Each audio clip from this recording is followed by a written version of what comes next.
ଛଦ୍ମବେଶୀ, ଯାହାକୁ ଲେଖିଛନ୍ତି ବିଶ୍ୱଜିତ ଦାସ। ନାଟ୍ୟକାର ବିଶ୍ୱଜିତ ଦାସ 60 ଉତ୍ତର କାଳରେ ଓଡ଼ିଆ ନାଟ୍ୟ ସାହିତ୍ୟରେ ଜଣେ ବଳିଷ୍ଠ ନାଟ୍ୟକାର। 1936 ମସିହା ଅଗଷ୍ଟ 18 ତାରିଖରେ ଏହି ପ୍ରତିଭାଧର ନାଟ୍ୟକାରଙ୍କ ଜନ୍ମ ହୋଇଥିଲା ଯାଜପୁର ଜିଲ୍ଲାର ଦଶରଥପୁର ବ୍ଲକ ବାଉଁଶବାଡ଼ି ଗ୍ରାମରେ। ତାଙ୍କର ଜନ୍ମ ଯାଜପୁରରେ ହୋଇଥିଲା 1936 ମସିହାରେ। ତାଙ୍କ ପିତା ଥିଲେ ସୁବୋଧ ଦାସ। ସେ ଥିଲେ ଜଣେ ସୁନାମଧନ୍ୟ କୁଶଳୀ ନାଟ୍ୟକାର। ତାଙ୍କର ପିତାଙ୍କର ନାଟ୍ୟ ପ୍ରତିଭାର ପ୍ରଭାବ ପିଲାଦିନରୁ ବିଶ୍ୱଜିତଙ୍କ ଉପରେ ପଡ଼ିଥିଲା। 1952 ମସିହାରେ କଟକ ରେଭେନ୍ସା କଲେଜରେ ଦ୍ୱିତୀୟ ବାର୍ଷିକ ଶ୍ରେଣୀର ଛାତ୍ର ଥିବା ଅବସ୍ଥାରେ ସେ ନାଟକ ଲେଖା ଆରମ୍ଭ କରିଥିଲେ। ଏହି ସମୟରେ ମୁଖ୍ୟତଃ କଟକ ତଥା ଓଡ଼ିଶାର ବିଭିନ୍ନ ଶିକ୍ଷାନୁଷ୍ଠାନମାନଙ୍କରେ ନୂତନ ପରୀକ୍ଷାଧର୍ମୀ ନାଟକ ସବୁ ରଚିତ ହୋଇ ମଞ୍ଚସ୍ଥ ହେଉଥିଲା। ଏହି କ୍ରମରେ ନାଟ୍ୟକାର ଉଦ୍ବୁଦ୍ଧ ହୋଇ ନାଟକ ଲେଖିବା ଅଭ୍ୟାସ ଆରମ୍ଭ କରିଥିଲେ।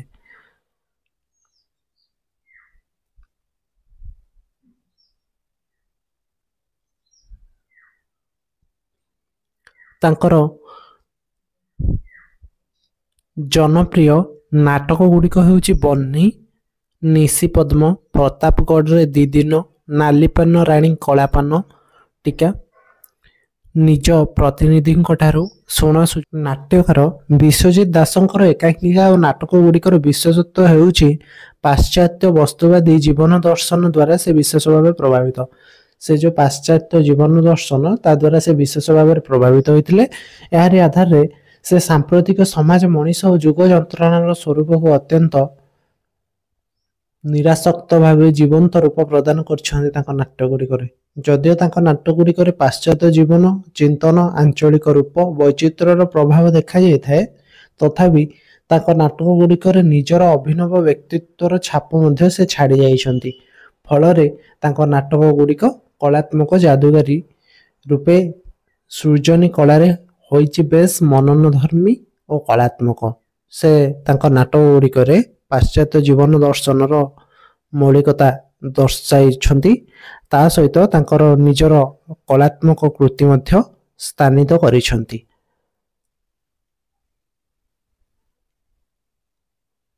ବିଶେଷ କରି ସ୍ୱାଧୀନତା ପରବର୍ତ୍ତୀ ଗଣତାନ୍ତ୍ରିକ ଭାରତବର୍ଷର ରାଜନୈତିକ ଅବକ୍ଷୟ ଓ ସେହି ଅବକ୍ଷୟ ପରିପୃଷ୍ଟ ଏ ଦେଶର ନେତା, ଅଧିକାରୀ, ବ୍ୟବସାୟୀ ଗୋଷ୍ଠୀର ଚାରିତ୍ରିକ ସ୍ଖଳନ ଉପଭୋଗୀ ମନୋଭାବର ପରିଚୟ ଖୁବ୍ ସୁନ୍ଦର ଭାବେ ଏସବୁରେ ରୂପାୟିତ ହୋଇଛି।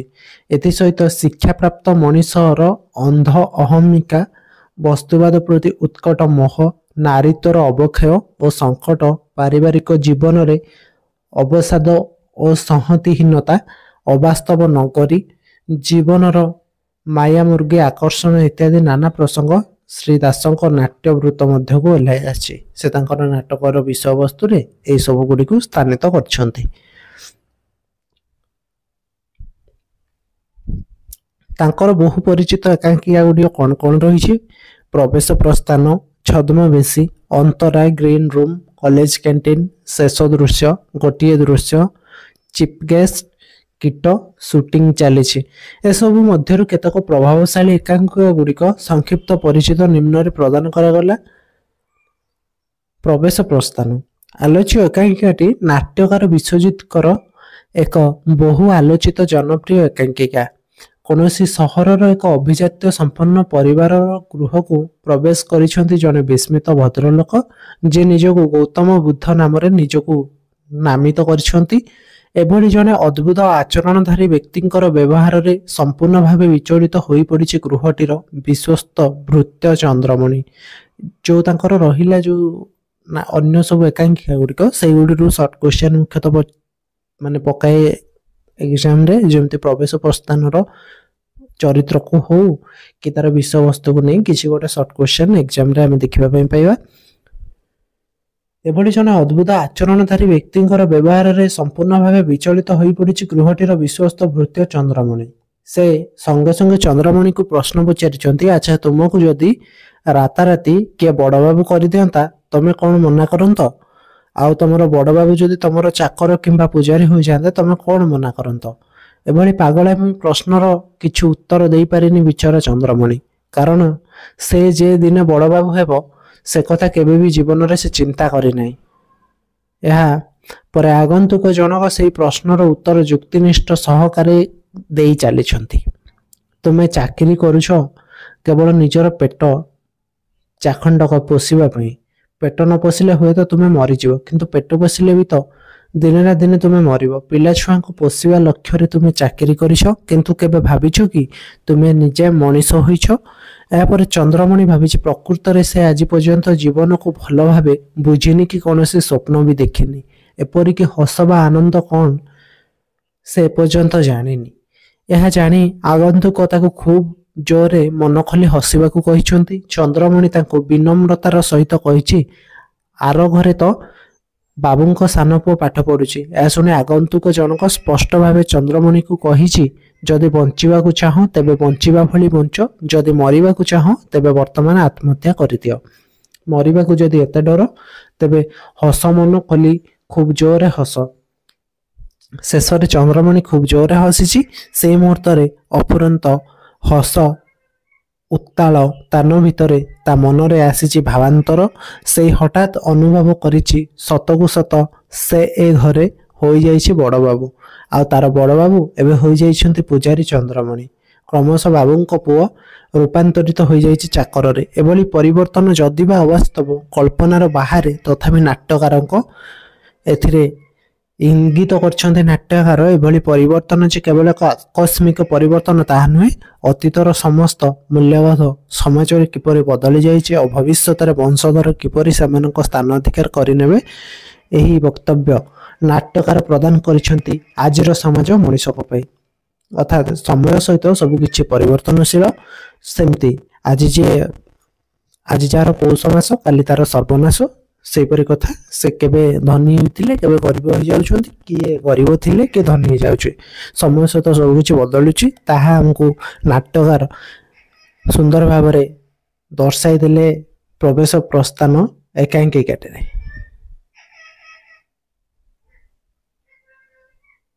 ତାପରେ ଚିଫ୍ ଗେଷ୍ଟ, ତାଙ୍କର ଯେଉଁ ରହିଛି ଚିଫ୍ ଗେଷ୍ଟ ଏକାଙ୍କିକା, ତା ହାସ୍ୟରସ ଆଧ୍ୟାତ୍ମିକ ଏକ ଜନପ୍ରିୟ ଏକାଙ୍କିକା। ଏଥିରେ ଆଜିକାର ସଭା ସମିତି ମାନଙ୍କରେ କିଭଳି ହାସ୍ୟରସାତ୍ମକ ତଥା ସ୍ୱାର୍ଥନ୍ୱେଷୀ ଛଦ୍ମାତ୍ମକ ଭଙ୍ଗୀରେ ଫୁଲମାଳ, ଉତ୍ତରୀୟ ପ୍ରଦାନ ଓ ଭୂରି ଭୋଜନ ଭିତରେ ଚିଫ୍ ଗେଷ୍ଟକୁ ସମ୍ବୋଧିତ କରାଯାଉଛି। ତା ଆମ ନୀତିଦିନିଆ କଥାକୁ ନେଇକି ସେ ରଚନା କରିଛନ୍ତି ଏକାଙ୍କିକାଟି। ଆମର ସଭା ସମିତିରେ କିପରି ଫୁଲମାଳ ଦିଆଯାଉଛି, ଆମ ନେତାମାନଙ୍କୁ ହଉ, ମନ୍ତ୍ରୀମାନଙ୍କୁ ହଉ, କି ଯେଉଁମାନଙ୍କୁ ବି ଚିଫ୍ ଗେଷ୍ଟ ଭାବରେ ଆମନ୍ତ୍ରିତ କରାଯାଇଥାଏ, ସେମାନଙ୍କୁ କିଭଳି ଭାବରେ ସ୍ୱାର୍ଥନ୍ୱେଷୀ ଛଦ୍ମାତ୍ମକ ଭଙ୍ଗୀରେ ଫୁଲମାଳ, ଉତ୍ତରୀୟ ସବୁ ପ୍ରଦାନ କରାଯାଉଛି, ତାର ଏକ ନିଚ୍ଛକ ଅଙ୍ଗେଲି ବା ଅନୁଭୂତି ଭରା ଛବିଟିଏ ପ୍ରଦାନ କରିଯାଇଛନ୍ତି ତାଙ୍କ ଚିଫ୍ ଗେଷ୍ଟ ଏକାଙ୍କିକାରେ। ଏକାଙ୍କିକାଟିରେ ଚିଫ୍ ଗେଷ୍ଟ ହେଉଛନ୍ତି ସାହିତ୍ୟିକ ପ୍ରଦାନ କରାଯାଇଛି। ଏକାଙ୍କିକାରେ ଚିଫ୍ ଗେଷ୍ଟ ହେଉଛନ୍ତି ସାହିତ୍ୟିକ କଥାକାର ଭୋଳାନାଥ ଚୌଧୁରୀ। ତାଙ୍କର ଯେଉଁ ଅଛି ଏକାଙ୍କିକାଟି ଚିଫ୍ ଗେଷ୍ଟ, ସେଥିରେ ଚିଫ୍ ଗେଷ୍ଟ କିଏ ନା ଭୋଳାନାଥ ଚୌଧୁରୀ। ତାଙ୍କୁ କେନ୍ଦ୍ର କରି ନାଟ୍ୟକାର ଆଜିକାର ସଭା ସମିତିରେ ବାହ୍ୟ ଉପଚାର ଯାହା ପ୍ରତି କାହାରି ଆନ୍ତରିକ ନିଷ୍ଠା ବା ଶ୍ରଦ୍ଧା ଟିକେ ବି ନାହିଁ, ଯାହା ବା ହେଉ କେବଳ ମୁଷ୍ଟିମେୟ ବ୍ୟକ୍ତିମାନଙ୍କ ସ୍ୱାର୍ଥ ସାଧନ ପାଇଁ, ଅର୍ଥାତ୍ ଲୋକ ଦେଖାଣିଆ ସମ୍ବର୍ଦ୍ଧନା, ଏହି ବିଚାରଧାରାରେ ସାମ୍ପ୍ରତିକ ସାହିତ୍ୟ ସଭା ଗୁଡ଼ିକରେ ବାସ୍ତବ ପରିଚାଳନାଗତ କାର୍ଯ୍ୟକାରିତା ଓ ଚିଫ୍ ଗେଷ୍ଟକୁ ସମ୍ବର୍ଦ୍ଧନା ଦେବା ପ୍ରସଙ୍ଗରେ ବ୍ୟଙ୍ଗୋକ୍ତି ଛଳରେ ନାଟ୍ୟକାର ନିଜର ସମାଜ ସଂସ୍କାରୀ ପ୍ରାଣତାର ପରିଚୟ ଦେଇଛନ୍ତି। ଏହା ତାଙ୍କର ହେଉଛି ଗୋଟେ ବ୍ୟଙ୍ଗାତ୍ମକ ଏକାଙ୍କିକା। କୀଟ ଏକାଙ୍କିକାରେ କାହାଣୀ ଗଢ଼ି ଉଠିଛି ଏକ ସରକାରୀ ଅଫିସକୁ ନେଇ। ସେଇ ଅଫିସକୁ ନୂଆ ହୋଇ ଆସିଥିବା ଡାଇରେକ୍ଟର ମହୋଦୟ ଅଫିସ ପାଇଁ ନୂଆ ନୂଆ ସାଜସଜ୍ଜା ଉପକରଣ ବରାଦ କାର୍ଯ୍ୟରେ ବ୍ୟସ୍ତ ହୋଇ ପଡ଼ିଛନ୍ତି। ଦିନେ ଝଡ଼ ବର୍ଷା ଖୁବ୍ ଜୋରରେ ଆସିছে। ଏଣେ ବାହାରେ ଜମା ହୋଇଛି 300ରୁ ଉର୍ଦ୍ଧ୍ୱ ସିମେଣ୍ଟ ବସ୍ତା। ବର୍ଷା ହେଲେ ସବୁଯାକ ସିମେଣ୍ଟ ଯେ ନଷ୍ଟ ହୋଇଯିବ ସେଥିପ୍ରତି କାହାର ଟିକେ ବି ନଜର ନାହିଁ। କିନ୍ତୁ କର୍ମଚାରୀ ଜୟନ୍ତ ଓ ପିଅନ ଗୋପୀ ଉଭୟ ବଡ଼ବାବୁଙ୍କ ନିର୍ଦ୍ଦେଶରେ ବର୍ଷା ଭିଜା ସିମେଣ୍ଟ ବସ୍ତା ସବୁକୁ ଅନେକ ପରିଶ୍ରମ କରି ଶୁଖିଲା ସ୍ଥାନକୁ ନେଇଯାଇଛନ୍ତି। ଏହିପରି ଭାବରେ ତାର ବିଷୟବସ୍ତୁ ରହିଛି। ତାପରେ ପିକନିକ୍ ତାଙ୍କର ଗୋଟେ ଅଛି ଆଲୋଚ୍ୟ ଏକାଙ୍କିକାଟି ଶିଲାମିନି ଲୀଳା ସଞ୍ଜୁ, ଦୀପୁ, କୁନି ପ୍ରଭୃତି ଚରିତ୍ରକୁ ନେଇ ଗତିଶୀଳ ହୋଇଛି। ଯେଉଁମାନେ ସହର ଛାଡ଼ି ଦୂରବର୍ତ୍ତୀ ଏକ ପିକନିକ ସ୍ପଟରେ ବଣଭୋଜି କରିବାକୁ ଯାଇଛନ୍ତି, ସେଠାରେ ଶିଲା ଆଧୁନିକ କବି ମାର୍ତ୍ତଣ୍ଡ ଗରାବଡୁଙ୍କର କବିତା ପଢ଼ି ଅନ୍ୟମାନଙ୍କୁ ଶୁଣାଇ ତାର କବିତ୍ୱ ବିଷୟରେ ଅନ୍ୟମାନଙ୍କୁ ବୁଝାଇ ଆନନ୍ଦ ଉପଭୋଗ କରିଛି। ଅପରପକ୍ଷରେ ବାନ୍ଧବୀ ମିନି ମଧ୍ୟ ରଙ୍ଗତରଙ୍ଗ ପାଟ ଯୋଶୀଙ୍କର ତ୍ରିଭୁବନେଶ୍ୱର କାବ୍ୟଟିର ଖୁବ୍ ପ୍ରଶଂସା କରି ଗାଇ ଚାଲିଛି। ଏହିପରି ସାରସ୍ୱତ ଆଲୋଚନା ପର୍ଯ୍ୟାୟକ୍ରମରେ ପରିସର ଭିତରେ ହଠାତ୍ ସେମାନଙ୍କର ମନେ ପଡ଼ିଯାଇଛି ସେମାନେ ରନ୍ଧାରନ୍ଧି କରିବା ପାଇଁ ଆଣିଥିବା ମସଲା ରୋଷେଇ ସରଞ୍ଜାମ ସବୁ ଆଣିବାକୁ ଭୁଲି ଯାଇଛନ୍ତି। ଏପରିକି ଲୁଣ ମଧ୍ୟ ଆଣିନାହାନ୍ତି। ଏହାପରେ ଫିକା ପଡ଼ିଯାଇଛି ଆସରଟି। ଘଟଣାଟିର ଅବଶ୍ୟ ସାମାନ୍ୟ ହୋଇପାରେ। ମର୍ମବାଣୀ ଭିତରେ ସାମ୍ପ୍ରତିକ ସମାଜରେ ନିଜକୁ ନିଜ ଆତ୍ମବଡ଼ିମା ଦେଖି ହେବା ସମସ୍ତଙ୍କ ଠାରୁ ପ୍ରଶଂସା ସାଉଁଟିବାର ଉଗ୍ର ଲାଳସା ଭିତରେ ମୂଳ ସତ୍ତାର ସ୍ୱାଦକୁ ସେମାନେ ଭୁଲି ଯାଇଛନ୍ତି। ତାପରେ ଅନ୍ତରା ତାଙ୍କର ଗୋଟେ ଅଛି ଆଲୋଚ୍ୟ ଏକାଙ୍କିକାରେ ନାଟ୍ୟକାର ଆଧୁନିକ ଚାକିରି ଜୀବନର ନିଚ୍ଛକ ସମସ୍ୟାକୁ ଖୁବ୍ ସୁନ୍ଦର ଭାବରେ ରୂପାୟିତ କରିଛନ୍ତି। ବିଶେଷ କରି ସାମ୍ପ୍ରତିକ ସମାଜରେ କିରାଣୀ ଜୀବନରେ ଯେଉଁ ସବୁ ସମସ୍ୟାକୁ ନାଟ୍ୟକାର ଏକ ଅଭିନବ ଭଙ୍ଗୀରେ ଉପସ୍ଥାପନ କରି ଏଥିରେ ସ୍ଥାନିତ ପ୍ରତ୍ୟେକ ଚରିତ୍ରର ସ୍ୱରୂପ ଓ ସେମାନଙ୍କ ମାନସିକ ସ୍ତରୀୟ ବିଭଙ୍ଗ ସତ୍ତାକୁ ବିଚାର କରିବାର ଏକ ଅବସରଟିଏ ଛାଡ଼ି ଦେଇଛନ୍ତି। ଏଥିସହିତ ନାଟ୍ୟକାର ତୀର୍ଥକାରୀ ଚରିତ୍ର ମାଧ୍ୟମରେ ଆଧୁନିକ ଯାନ୍ତ୍ରିକ ମଣିଷ ପ୍ରତି ଯେଉଁ ତୀର୍ଯ୍ୟକ ବ୍ୟଙ୍ଗ ଦେଇଛନ୍ତି ତାହା ଅନ୍ତରାକୁ ଏକ ସଫଳ ଏକାଙ୍କିକା ହେବାର ମାନ୍ୟତା ପ୍ରଦାନ କରିଛି। ଆମେ ଛଦ୍ମବେଶୀର କଥାବସ୍ତୁ କ'ଣ ପଢ଼ିବା, ବିଷୟ ପ୍ରବେଶ କରିବା। ଆଲୋଚ୍ୟ ଛଦ୍ମବେଶୀ ଏକାଙ୍କିକାଟି ନାଟ୍ୟକାର ବିଶ୍ୱଜିତ ଦାସଙ୍କର ସାମାଜିକ ବ୍ୟଙ୍ଗ ବିଦ୍ରୂପର ଏକ ମନନଧର୍ମୀ ଏକାଙ୍କିକା। ଏଥିରେ ଉଦ୍ଘାଟିତ ହୋଇଛି ସମାଜରେ ଜନନେତାମାନଙ୍କର ପ୍ରକୃତ ସ୍ୱରୂପ। ଛଦ୍ମବେଶୀ ଏକାଙ୍କିକାଟି ଯେଉଁଟି ଏହା ହେଉଛି ଏକ ହାସ୍ୟରସାତ୍ମକ ଏକାଙ୍କିକା। ଅର୍ଥ ଓ ପଦପଦବୀ ଲୋଭରେ ଏମାନେ କିପରି ନିଜର ଆତ୍ମସମ୍ମାନ ବୋଧକୁ ବଳି ଦେଇପାରନ୍ତି ତାର ଏକ ମନୋଜ୍ଞ ଝଲକ ଏଥିରେ ଆମେ ଦେଖିପାରିବା। ଅର୍ଥ ଆଉ ପଦବୀ କିପରି ମଣିଷ ପାଇଁ ବଡ଼ ହୋଇଯାଇଛି ତାହା ଆମେ ଏହି ଏକାଙ୍କିକାଟାକୁ ପଢ଼ିଲେ ଜାଣିପାରିବା। ଏପରିକି ନିଜର ଉଦ୍ଦେଶ୍ୟ ସ୍ୱାର୍ଥ ସାଧନ ଲାଗି ଏମାନେ ନିମ୍ନ ସ୍ତରର ଅତି ନିମ୍ନ ସ୍ତର ପର୍ଯ୍ୟନ୍ତ କିପରି ଚାଲି ଯାଇପାରନ୍ତି, ଯେଉଁ ନିଜର ସ୍ୱାର୍ଥ ପାଇଁ ସେମାନେ କିପରି ତଳରୁ ତଳକୁ ଚାଲି ଯାଆନ୍ତି ତାହା ସେ ଏଥିରେ ପ୍ରଦର୍ଶିତ କରିଛନ୍ତି। ଏସବୁଥିରେ ପ୍ରମାଣିତ ହେଉଛି ଯେ ହାକିମାତି ପେଶା ହେଉଛି ଭଲ ଚାକିରି, ଭଲ ବ୍ୟବସାୟ ଠାରୁ ଅଧିକ ଭଲ ବୃତ୍ତି। ଏହା କେବଳ ପେଟ ପୋଷା ବୃତ୍ତି ନୁହେଁ, ଏ ବୃତ୍ତି କରି ଜୀବନକୁ ଉପଭୋଗ କରିବାର ଏକ ଉତ୍ତମ ଉପାୟ। ଛଦ୍ମବେଶୀ ପିନ୍ଧା ଏ ରାଜନେତାଙ୍କ କବଳରେ ଆଜି ରାଜନୀତି, ସମାଜନୀତି, ଧର୍ମୀୟ ଆଚରଣ ବିଧି ସବୁ ସେମାନଙ୍କ ନିୟନ୍ତ୍ରଣରେ। ଏହିଭଳି ଏକ ବାସ୍ତବ ତଥା ନିରାଟ ସତ୍ୟ ତଥା ଅନୁସନ୍ଧାନମୂଳକ ସମସ୍ୟାକୁ ବିଶ୍ୱଜିତ ଦାସ ବ୍ୟଙ୍ଗୋକ୍ତି ଛଳରେ ଏହାର ଆଖ୍ୟାନ ଭାଗକୁ କରିଛନ୍ତି ବେଶ ଆକର୍ଷଣକାରୀ। ପରିଚୟ ଦେଇଛନ୍ତି ସେଥିରେ 5ଟି ଚରିତ୍ରର। ବୈକୁଣ୍ଠନାଥ ପଟ୍ଟନାୟକ, ଯାହାଙ୍କର ବୟସ 45, ଦାଢ଼ି ଭଲ ଭାବରେ କ୍ଷୀର ହେଇଥିଲେ ବି ନିଶଟା ଦର୍ଶନୀୟ। କେବଳ ନିଶ ତାଙ୍କର ଥିବ, ଦାଢ଼ି ନଥିବ, ପୋଷାକ ପରିଚ୍ଛଦ ସାମାନ୍ୟ ପୁରୁଣା କାଳିଆ। ସ୍ୱାର୍ଥନ୍ୱେଷୀ ରାଜନେତା, ସେ ହେଉଛନ୍ତି ଜଣେ ରାଜନେତା ଯାହାଙ୍କର ବୟସ 45 ବର୍ଷ। ତାଙ୍କ ନାଁ ହେଉଛି ବୈକୁଣ୍ଠନାଥ ପଟ୍ଟନାୟକ, ସେ MP। ସମାଜସେବୀ ଜୟନ୍ତ ଦାସ, ସମାଜବାଦୀ ଯୁବ ନେତା, ବୈକୁଣ୍ଠନାଥଙ୍କର ଭଗ୍ନିପତି ଓ ମିତ୍ରାଙ୍କର ସ୍ୱାମୀ। ମୁହଁରେ ଦୀପ୍ତି, ବେଶଭୂଷା ଖୁବ୍ ସାଧାରଣ। ମିତ୍ରାଙ୍କର ସ୍ୱାମୀ ହେଉଛନ୍ତି କିଏ ନା ଜୟନ୍ତ ଦାସ, ବୈକୁଣ୍ଠନାଥଙ୍କର ଭଗ୍ନିପତି ମାନେ ଭଉଣୀଙ୍କର ସ୍ୱାମୀ ହେଉଛନ୍ତି ଜୟନ୍ତ ଦାସ। ମଣିଶଙ୍କର ଜଣେ ଓକିଲ ହେଉଛନ୍ତି ମଣିଶଙ୍କର, ଅଦ୍ଭୁତ ବେଶଭୂଷା ତାଙ୍କର। ପ୍ରଭାବତୀ, MP ବୈକୁଣ୍ଠନାଥଙ୍କର ସହଧର୍ମିଣୀ। ପ୍ରଭାବତୀ ଯେ ସେ ହେଉଛନ୍ତି ଆମର ବୈକୁଣ୍ଠନାଥଙ୍କର ସ୍ତ୍ରୀ। ପାଠ ବିଶେଷ ପଢ଼ିନାହାନ୍ତି କିନ୍ତୁ ବଡ଼ ଲୋକି ହେବାର ନିଶା, ବେଶଭୂଷା, ଚାଲିଚଳନରେ ଅଛି ଆଭିଜାତ୍ୟର ଛିଟା। ମିତ୍ରା, ବୈକୁଣ୍ଠନାଥଙ୍କର ଏକମାତ୍ର ବିବାହିତା ଭଗ୍ନୀ। ମିତ୍ରା ଯିଏ ସେ ହେଉଛନ୍ତି ବୈକୁଣ୍ଠନାଥ ବାବୁଙ୍କର ଭଉଣୀ, ଯାହାଙ୍କୁ ବାହା ହେଇଛନ୍ତି ଜୟନ୍ତ ବାବୁ।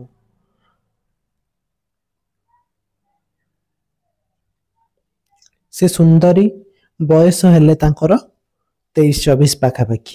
ଭାବଭଙ୍ଗୀ ଓ ପୋଷାକ ପରିଚ୍ଛନ୍ନ ରହିଛି ଆଭିଜାତ୍ୟର ଚିହ୍ନ।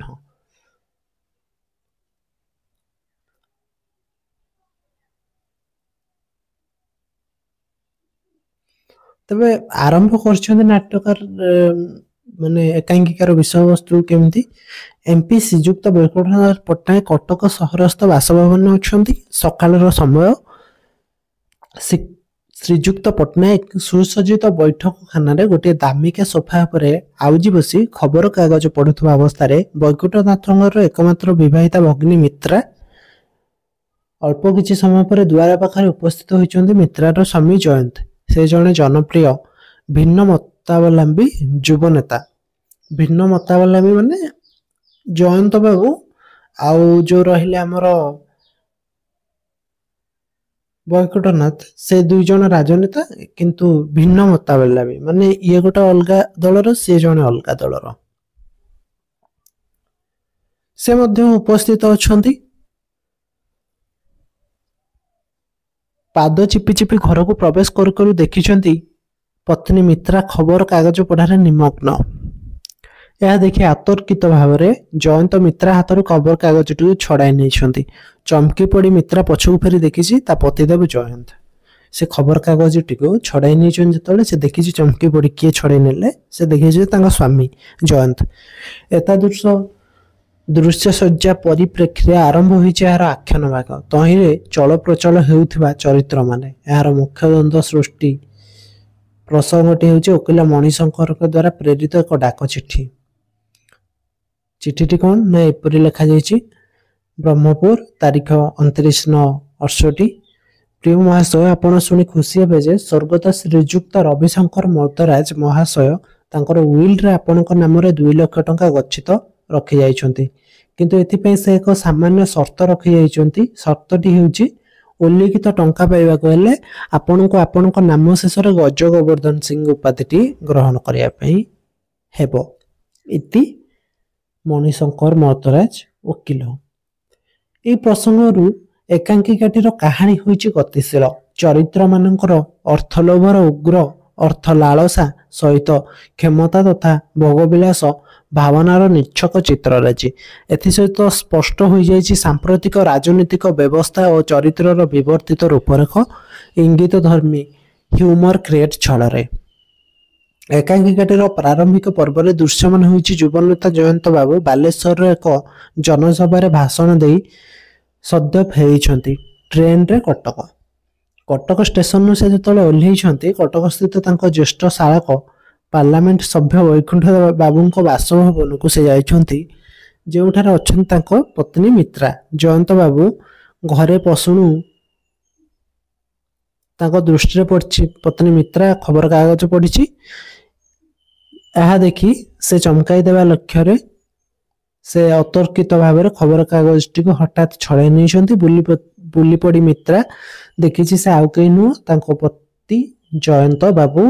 ଆଶ୍ଚର୍ଯ୍ୟ ହୋଇ ସେ ପଚାରିଛି, ତମେ କୁଆଡ଼ୁ ଆସିଲ?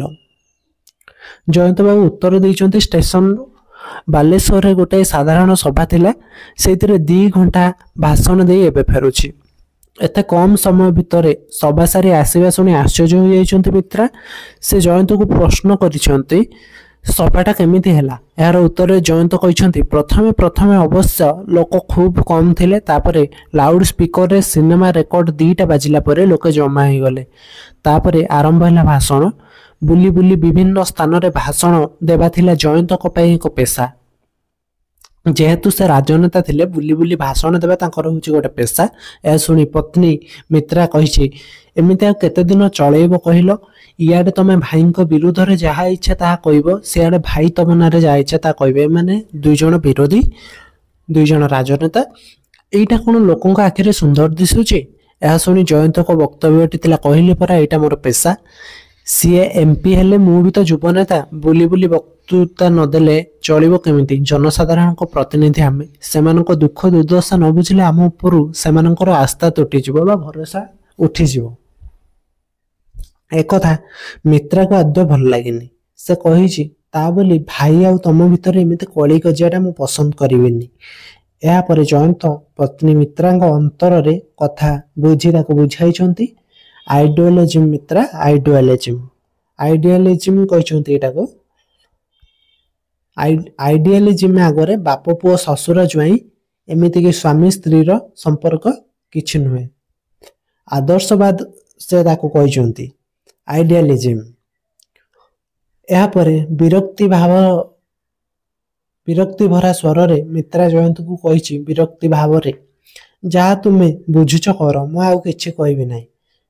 ଏହା କହି ପ୍ରସଙ୍ଗଟିକୁ ଅନ୍ୟ ଆଡ଼େ ଅର୍ଥାତ୍ ଖବରକାଗଜରେ ବାହାରିଥିବା ତା ଭାଇଙ୍କର ବକ୍ତୃତା ପ୍ରସଙ୍ଗ ଆଡ଼କୁ ଚାଲି ଯାଇଛି ମିତ୍ରା।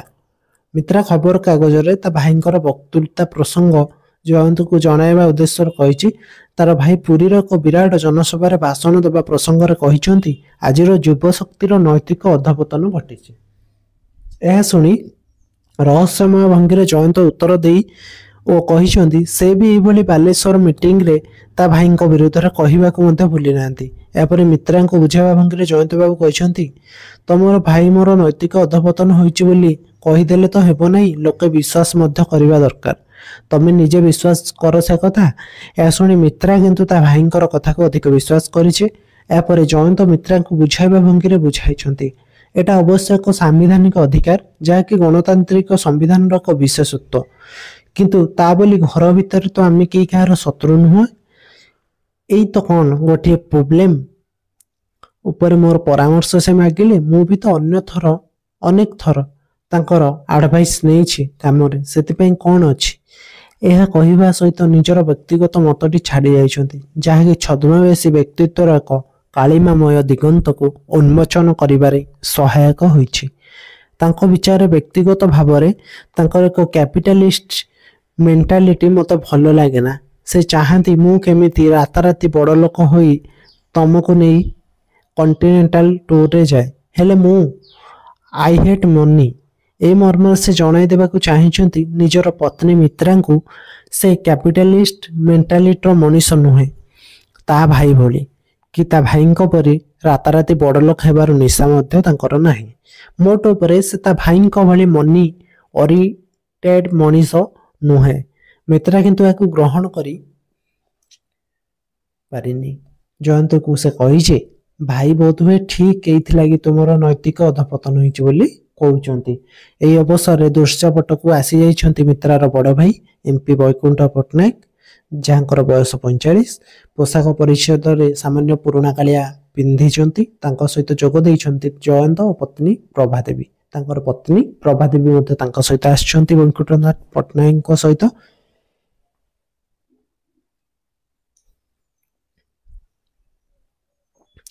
ଏହି ଦୃଶ୍ୟପଟରେ ବୈକୁଣ୍ଠ ବାବୁ ସବୁବେଳେ ଚିନ୍ତିତ।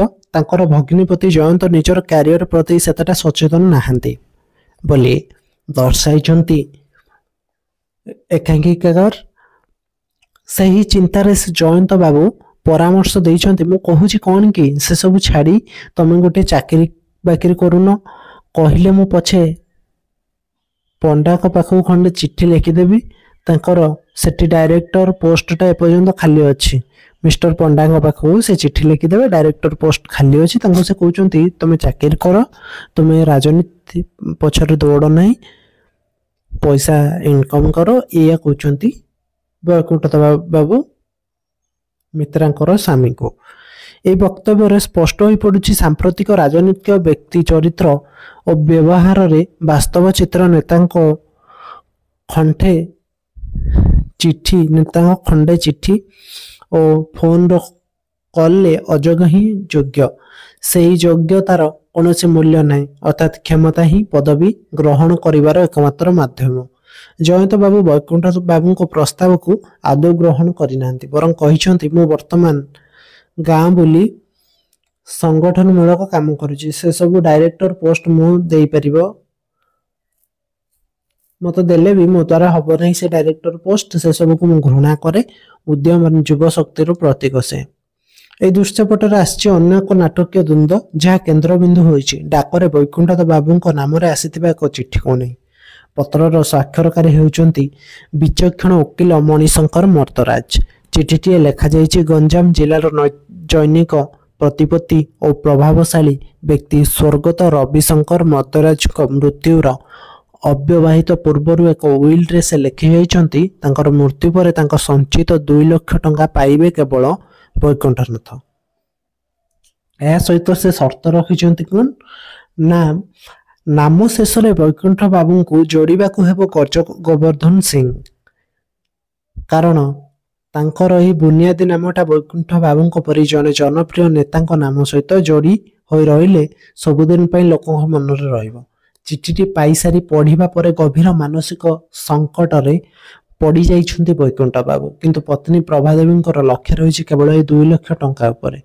ସେ ସ୍ୱାମୀଦେବଙ୍କୁ ପରାମର୍ଶ ଦେଇ କହିଛନ୍ତି, ତୁମେ ସେ ଓକିଲକୁ ସଫା ଖୋଲି ଲେଖିଦିଅ ଯେ ତୁମର ଟଙ୍କା ନେବାକୁ ରାଜି ଅଛ, ହେଲେ ନାଁ ବଦଳେଇ ପାରିବ ନାହିଁ। ତମ ନାଁ ଭଲ ଦେଶଟା ଯାକ କିଏ ନ ଜାଣେ କହିଲ?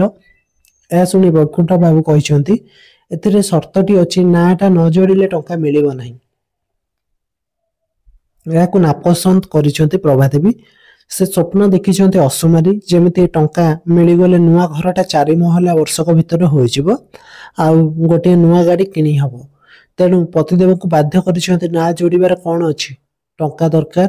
ତାଙ୍କ ବିଚାରରେ ହଁ ମ ଦିନ କେତେ ଗଲେ ନାଁଟା ବଳେ ପଇଟିଯିବ ନାହିଁ, ଦିନ କେତେଟା ଗଲେ ନାଁଟା ବଦଳିଯିବନି।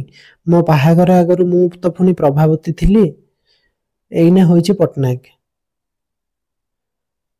କ'ଣ ହେଲା ସେଇଠୁ? କୋଉଠି ଭଲ ଦିନେ ମୋ ନାଁଟା ଦସ୍ତଖତ କରିବାକୁ ପଡ଼ିଛି? ଏହି ବିଚାର ସହିତ ଏକମତ ହୋଇ ନାହାନ୍ତି ବୈକୁଣ୍ଠ ବାବୁ। ଏହା ତାଙ୍କର ମୁଣ୍ଡ ବ୍ୟଥାକୁ ବଢ଼ାଇ ଦେଇଛି। ସେ ଏବେ ଭାବିଛନ୍ତି, ତାହେଲେ ନାଁଟା ବଦଳେଇ ଦେଲେ ଲୋକ ମୋତେ ଚିହ୍ନି ପାରିବା ମୁସ୍କିଲ ହୋଇଯିବ, କହିବେ ଗଜଗୋବର୍ଦ୍ଧନ ସିଂ ପୁଣି କିଏ?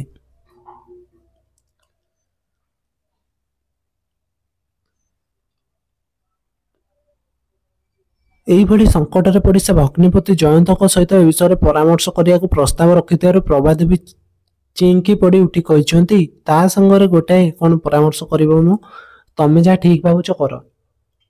କହିଲେ ଜୟଟାର କଥାରେ ପଡ଼ି 2 ଲକ୍ଷ ଟଙ୍କା ଯେମିତି ଛାଡ଼ି ନ ଦେଇ ବସ।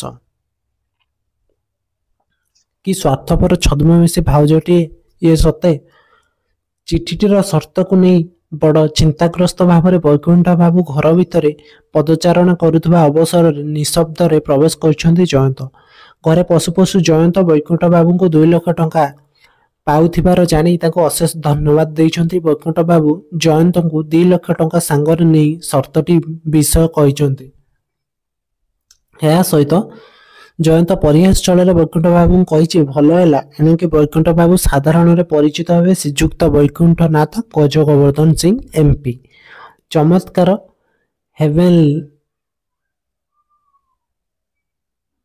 ହେଭେନଲି ନାଁଟା ସତେ, କାରଣ ସେକ୍ସପିୟର ପରା କହିଛନ୍ତି, what is in a name. ତେଣୁ ଏହି ନାଁଟି ନିଜ ନାଁ ପାଖରେ ଯୋଡ଼ିଦେଲେ ଅସୁବିଧା ହେବା କେଉଁଠି?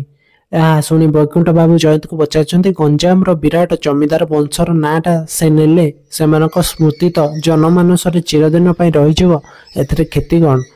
ଏହା ତ ପୁଣି ପୁଣ୍ୟ କାର୍ଯ୍ୟ ବୋଲି ବ୍ୟଙ୍ଗୋକ୍ତି ଛଳରେ କହିଛନ୍ତି ଜୟନ୍ତ। ଏଥିସହିତ ବୈକୁଣ୍ଠ ବାବୁଙ୍କୁ ବୁଝାଇଛନ୍ତି, ଜଣେ ବଞ୍ଚିଥିବା ବେଳେ ତା ଟଙ୍କା ନେବା ଆଉ ମଲା ପରେ ଏ ଉଭୟ ମଧ୍ୟରେ ପ୍ରଭେଦ କ'ଣ? ବୈକୁଣ୍ଠ ବାବୁ ଜୟନ୍ତଙ୍କୁ ବୁଝାଇବା ଛଳରେ କହିଛନ୍ତି, ତେବେ ଶୁଣ ବୁଝେଇ ଦେଉଛି। ଗୋଟାଏ ଲୋକ ବଞ୍ଚିଥିବା ଅବସ୍ଥାରେ ତା ପାଖରୁ ଯେତେ ଟଙ୍କା ଥାଉ ପଛକେ ସେଟା ତାରି ଟଙ୍କା। ସେ ଚାହିଁଲେ ତାକୁ ଅକ୍ଲେଶରେ ଖର୍ଚ୍ଚ କରିପାରିବ।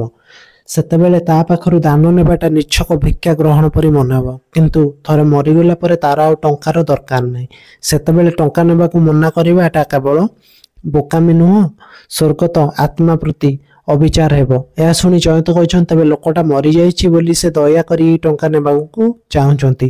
ଜୟନ୍ତର ଏଭଳି କଥା ବୈକୁଣ୍ଠ ବାବୁଙ୍କୁ ଗଣ୍ଡଗୋଳିଆ ସ୍ଥିତି ଭିତରକୁ ଟାଣି ଦେଇଛି। ଶେଷରେ ସେ ବିରକ୍ତ ହୋଇ ଜୟନ୍ତକୁ କହିଛନ୍ତି, ଗଜଗୋବର୍ଦ୍ଧନ ସିଂ ନାଁଟା ତମକୁ ଭଲ ନ ଲାଗିପାରେ ଜୟନ୍ତ, ହେଲେ ଏତେ ବଡ଼ ମୋଟା ଟଙ୍କା ଜାଣିଶୁଣି ଏ ସାମାନ୍ୟ କାରଣରୁ ହାତଛଡ଼ା କରିବାଟା ଆଦୌ ଠିକ୍ ହେବ ନାହିଁ। ଏ କଥାକୁ ନାପସନ୍ଦ କରି ଜୟନ୍ତ ନିଜର ସ୍ୱାଧୀନ ମତ ଦେଇଛନ୍ତି। କ'ଣ କହିଛନ୍ତି ନା, ଆପଣଙ୍କ ସବୁବେଳେ ଖାଲି ଟଙ୍କା, ସେଇ ଟଙ୍କା, ଟଙ୍କା ଛଡ଼ା ଦୁନିଆରେ ଯେମିତି ଆଉ କିଛି ନାହିଁ, ଏଥିପାଇଁ ମୁଁ ତ ଟଙ୍କାକୁ ଘୃଣା କରେ।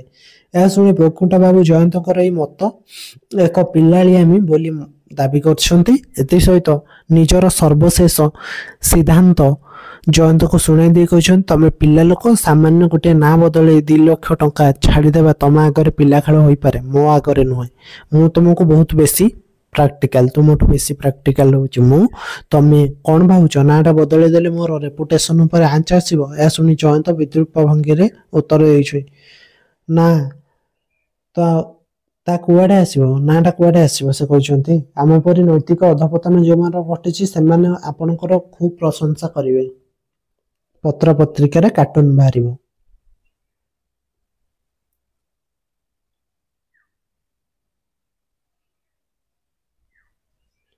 ଏହିପରି ଅସ୍ୱସ୍ତିକର ମୁହୂର୍ତ୍ତ ମଧ୍ୟରେ ପ୍ରବେଶ କରୁଛନ୍ତି ବୈକୁଣ୍ଠ ବାବୁଙ୍କ ଧର୍ମପତ୍ନୀ ପ୍ରଭାଦେବୀ। ତାଙ୍କ ପରେ ମିତ୍ରା, ତାର ଭାଇ ଏବେ ସର୍ବସାଧାରଣ ଗଜଗୋବର୍ଦ୍ଧନ ସିଂ ନାମରେ ପରିଚିତ ହେବାକୁ ଯାଉଥିବାର ଜାଣି ମଜାଳିଆ ଭଙ୍ଗୀରେ କହିଛି ଗଜ, ତା ପାଖରେ ପୁଣି ଗୋ, ପୁଣି ବର୍ଦ୍ଧନ, ଫେରେ ସିଂ। ବାପରେ ବାପ, କି ସାଂଘାତିକ ନାଁରେ ବାପା। ଶୁଣିଲା ମାତ୍ରେ ହସ ଲାଗୁନି? ଏହା ଶୁଣି ବୈକୁଣ୍ଠ ବାବୁ ଖୁବ୍ ରାଗି ଯାଇଛନ୍ତି। ଏହି ସମୟରେ ପ୍ରବେଶ କରୁଛନ୍ତି ଦୃଶ୍ୟପଟକୁ ଓକିଲ ମଣିଶଙ୍କର ବିଚିତ୍ର ବେଶଭୂଷାରେ। ଯେ ଓକିଲ ଥିଲେ ଆମର ମଣିଶଙ୍କର ବାବୁ, ତାଙ୍କର ବେଶଭୂଷା ବଡ଼ ବିଚିତ୍ର।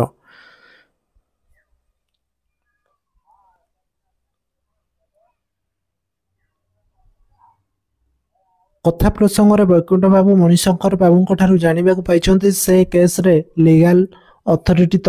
ଏହାକୁ ସେ ସ୍ୱୀକୃତି ଦେବା ସହିତ ନିଜକୁ ଜଣେ ନାଟ୍ୟକାର ରୂପେ ପରିଚୟ ଦେଇଛନ୍ତି। ଏହା ଶୁଣି ଗମ୍ଭୀର ହୋଇ ଉଠିଛନ୍ତି ବୈକୁଣ୍ଠ ବାବୁ।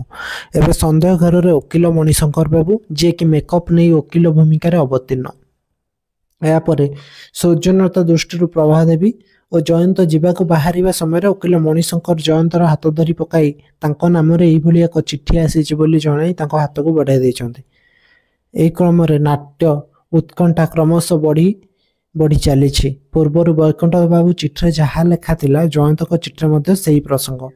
ଏବେ ଚିଠିରେ ପ୍ରଦତ୍ତ ସୂଚନା ଅନୁସାରେ ଜୟନ୍ତ ବାବୁ ପାଇବାକୁ ଯାଉଛନ୍ତି 2 ଲକ୍ଷ ଟଙ୍କା। ଜାଣି ତାଙ୍କର ପତ୍ନୀ ମିତ୍ରା ଅଧିକ ସ୍ୱପ୍ନ ବିଳାସୀ ହୋଇପଡ଼ିଛି। ଭାବ ବିହ୍ୱଳ ହୋଇଯାଇଛି। ମୁଁ ଏଇଆ କରିବି, ଟଙ୍କା ପାଇଲେ, ଏସବୁ ଭାବନାରେ ବୁଡ଼ି ରହିଛି।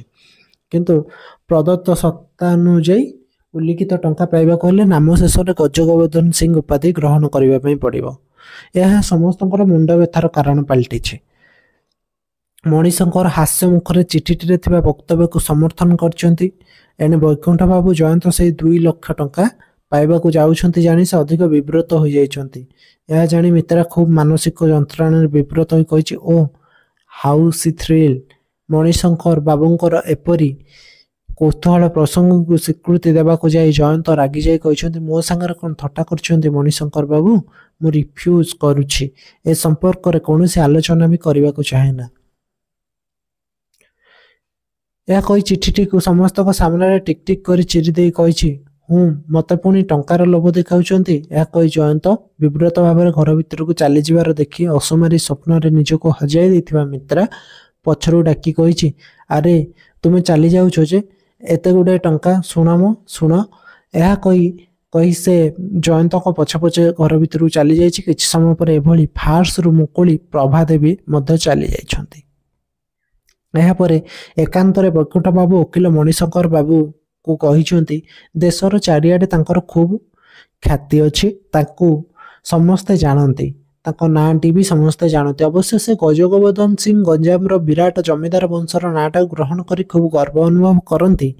କିନ୍ତୁ ଏ ସମୟରେ ଆଜି ଅରିଜିନାଲ ନାଁଟା ଛାଡ଼ି ଏ ନାମଟା ଗ୍ରହଣ କରିବା ଆଦୌ ସମ୍ଭବ ନୁହେଁ। ଏହାପରେ ମଣିଶଙ୍କର ବାବୁ ବୈକୁଣ୍ଠ ବାବୁଙ୍କ ଭାବନାକୁ ଜାଣି କହିଛନ୍ତି, ଆପଣ ଯଦି ଚାହାନ୍ତି ଟଙ୍କାଟା ନ ନେଇ ନାଁଟା ବି ନେଇପାରନ୍ତି। ଏହା ଶୁଣି ନା ବୈକୁଣ୍ଠ ବାବୁ ଭୁଲ ଧାରଣା ସେଟା। ପ୍ରଥମ ଥର ପାଇଁ ଆପଣ ଆଉ ଜୟନ୍ତ ବାବୁ ଏଇ ନାଁଟା ନେବେ। ଆପଣମାନେ ହେବେ ଗଜଗୋବର୍ଦ୍ଧନ ସିଂ ନାମରେ ପ୍ରତିଷ୍ଠାତା। ଏହା ଶୁଣି ଆଶ୍ଚର୍ଯ୍ୟ ହୋଇ ବୈକୁଣ୍ଠ ବାବୁ ମଣିଶଙ୍କର ବାବୁଙ୍କୁ ପଚାରିଛନ୍ତି, ତେବେ କ'ଣ ଏ ନାଁଟା ସତକୁ ସତ ଗୋଟାଏ ନାଁ ନୁହେଁ? ମଣିଶଙ୍କର ବାବୁ କହିଛନ୍ତି, ନେମ୍ ଇଜ୍ ନେମ୍, ସେଥିରେ ପୁଣି ସତ କ'ଣ ଆଉ ମିଛ କ'ଣ? ଏ ନାଁଟା ମୋରି ମନ ଗଢ଼ା। ଏହା ଶୁଣି ଖୁବ୍ ରାଗିଯାଇ ବୈକୁଣ୍ଠ ବାବୁ କହିଛନ୍ତି, ମନ ଗଢ଼ା? କୋଉ ସାହସରେ ଆପଣ ମୋତେ ମନ ଗଢ଼ା ନାଁ ଦେବାକୁ କହୁଛନ୍ତି? ଖୁବ୍ ବିନମ୍ରତାର ସହିତ ମଣିଶଙ୍କର କହିଛନ୍ତି, ସବୁ ନାଁ ତ ଆଜ୍ଞା ମନ ଗଢ଼ା। ମଣିଷ ଜନ୍ମ ହେବା ଆଗରୁ ତ ଆଉ ନାଁ ନଥିଲା, ସେଇ ନିଜେ ଭାବି ଠିକ୍ କରିଛେ। ଏହାପରେ ମଣିଶଙ୍କର ବାବୁ ଏଣିକି ସ୍ପଷ୍ଟ ଭାଷାରେ ବୈକୁଣ୍ଠ ବାବୁ ବୁଝାଇ ଦେଇଛନ୍ତି, ମୋର କକେଇ କିନ୍ତୁ ଭାରି ମଜାକିଆ ଲୋକ ଥିଲେ, ଭାରି ହ୍ୟୁମରସ୍। ଆଉ ଆପଣଙ୍କୁ କ'ଣ ଲୁଚେଇବେ ଆଜ୍ଞା? ଏଇ ୱିଲ୍ଟା କରି ଦେଇ ଯାଇଛନ୍ତି କେବଳ ହ୍ୟୁମର କ୍ରିଏଟ୍ କରିବା ପାଇଁ। यापर वैकुंठ बाबू खूब रागी जाई कहते मणिशंकर बाबू एभली फार्स करथिबारु से बार एसोसिएशन रे तांको नाम रे रिपोर्ट करिवे। यापर मणिशंकर बाबू कहते 2 लाख टंका नेबाकू आपण कोन तबे राजी नहंती। वैकुंठ बाबू खूब आग्रह सहकारे कहते टंका माने टंकाटा जदि सतकू सत थाए तेबे मु नबाकू राजी अछि।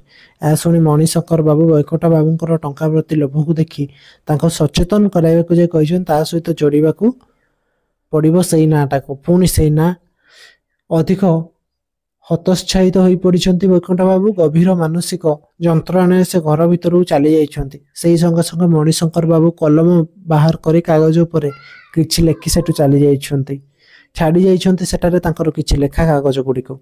मणिशंकर चली जिबार किछि मुहूर्त परे अति संतर्पण रे पुणी भीतर को पसी आछंती वैकुंठ बाबू। मणिशंकर चली जाइथिबार देखि चिंतित भावरे किछि समय पदाचरण करिबा अवसर रे तांको दृष्टि पड़ी मणिशंकर भूल छाड़ी देइथिबा कागज उपरे।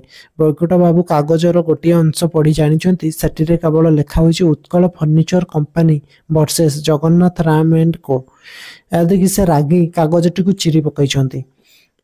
एही समय रे प्रवेश करछंती भग्निपति जयंत और मित्रा। मित्रा अनुनय भंगी रे वैकुंठ बाबू कहिछि भाई एही कहउछंती टंका नेबे जयंत हेले मु कहूछि तांकर टंका नेबा उचित एते गुडा टंका। यह शुणी अर्थपूर्ण स्वर रे वैकुंठ बाबू कहते हाँ जयंतर जदि कौन आपत्ति माने असुविधा न थाए। मित्रा कही एथरे आउ असुविधा कौन। वैकुंठ बाबू कहते असुविधा अवश्य नहीं किंतु गज गोवर्धन सिंह नाटा। यह शुणी संगे संगे मित्रा कही कौन हो गला से तमें तो नबाकू राजी होच से कहीं न नेबे। वैकुंठ बाबू कहते हाँ सेटा भी ठीक। यही समय जयंत बाबू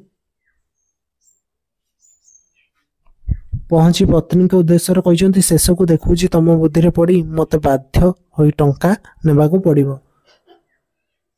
वैकुंठ बाबू यह शुणी खूब व्यग्रतार सहित जयंत बाबू पाखक आसी तांकर चिट्ठी थापुड़े बुझाइबा भंगी रे कहते तमे पिला लोक एथर बुझिल तो संसार रे घर करबाकू हेले सब पौराणिक आदर्श फादर्श चलिबो नै प्रैक्टिकल हेबाकू पड़िबो ठीक मोरी परी। ए निरुपाय भावरे दीर्घ श्वास पकाई मन को मन कहते कौन जे मु करी। यही समय प्रवेश करछंती मणिशंकर बाबू। मणिशंकर बाबू आसी छाड़ी जाइथिबा कागज खोजा काम व्यस्त। एडे मित्रा व्यस्त जयंत कहि दियंतु टंका नेबा कथा।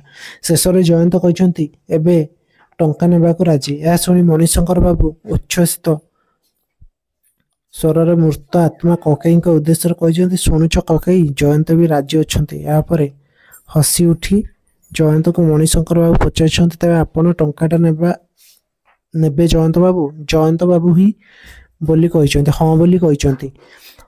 अभावित फार्स सृष्टि करुवा चरित्र मणिशंकर कहछंती आउ वैकुंठ बाबू जयंत कहछंती से भी नेबे। मणिशंकर प्रश्न थिला जयंत को कौन दी जण जाक नेबे। या को से चली जाइछंती। एने विभ्रांत अवस्था ठिया हो जयंत और मित्रा खोजुंट निज निजर छद्मवेशी आचरण तले लुचि रही अर्थ पिपासी मनुष्यर आत्मिक संस्था को एठी अनेक कौतुकी प्रश्न बाणी छाड़ी आसी एकांकिकार अंतिम परिणति आड़ को ये छद्मवेशी एकांकिकाटी समाप्त होइछे। आपन जदि वीडियो भल लगी तेज आपण मतामत कमेंट माध्यम जणाई पारिबे।